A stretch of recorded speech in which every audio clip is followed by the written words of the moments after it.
The key clicks in the ignition, and I groan. Come on! At least yesterday's clicking gave way to a more hopeful stuttering. This morning, there is no such stuttering, which is just brilliant on the day I'm supposed to be having my first personal development review of the new job. The new job.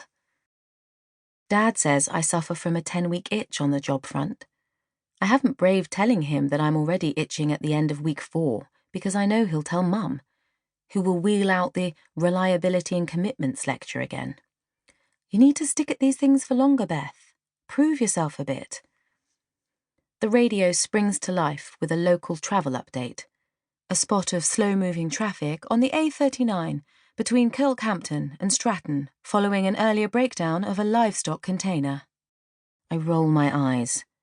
People in my village are always remarking how lucky we are to live in this part of the world, and how dreadful the daily commute in a big city would be. But at least in a big city, I wouldn't have to stop for farm animals. I get it.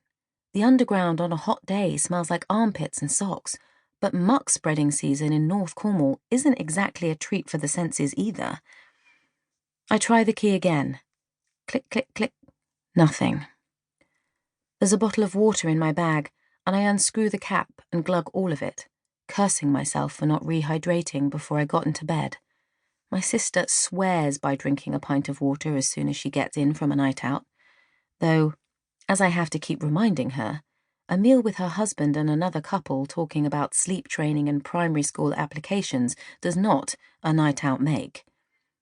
She's big on mantras, our Emmy, and do your future self a favour is her latest. I have mocked her relentlessly for this, of course, but secretly, I think she's onto something. I can only imagine that future Emmy is permanently delighted with past Emmy's forward planning. Future Beth, on the other hand, feels perpetually let down by past Beth, who brings nothing but a world of good idea at the time regret to the table. I imagine that's what's going to end up on my headstone. Here lies Beth, beloved daughter, sister, auntie and friend, full of good ideas at the time. The 5th glass of wine was a mistake. I think about messaging Jory to tell him about my car woes and find out if he has a hangover, but he'll already have started his day of teaching by now. He's not a fun best friend during the workday and rarely engages with my bored in the office WhatsApp advances. I raised this with him as a grievance once, but he just laughed and said, "But I'm working. You'll understand one day when you grow up."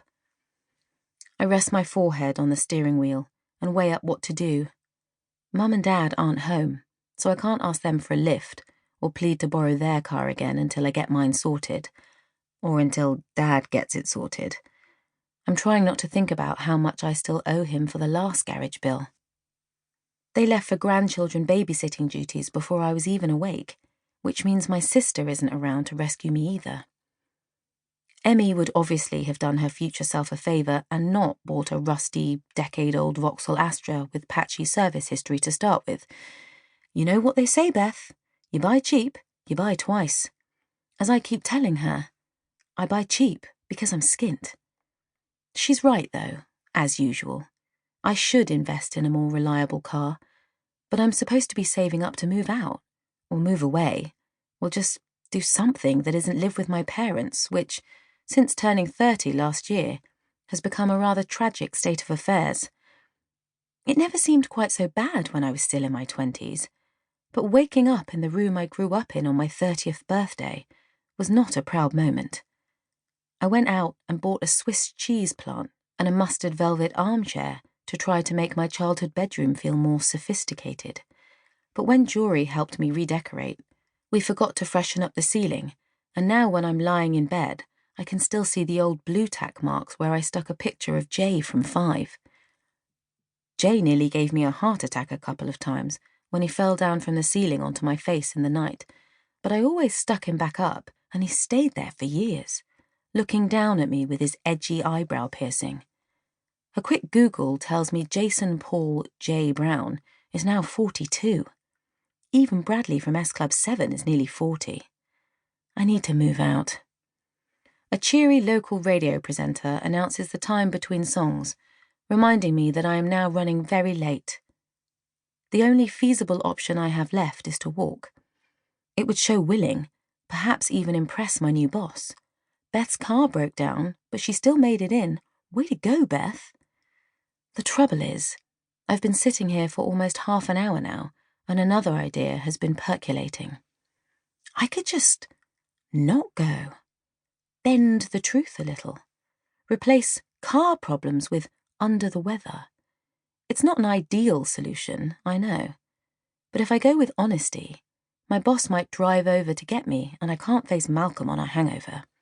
It's bad enough sitting opposite him all day doing the donkey work for his finance deals.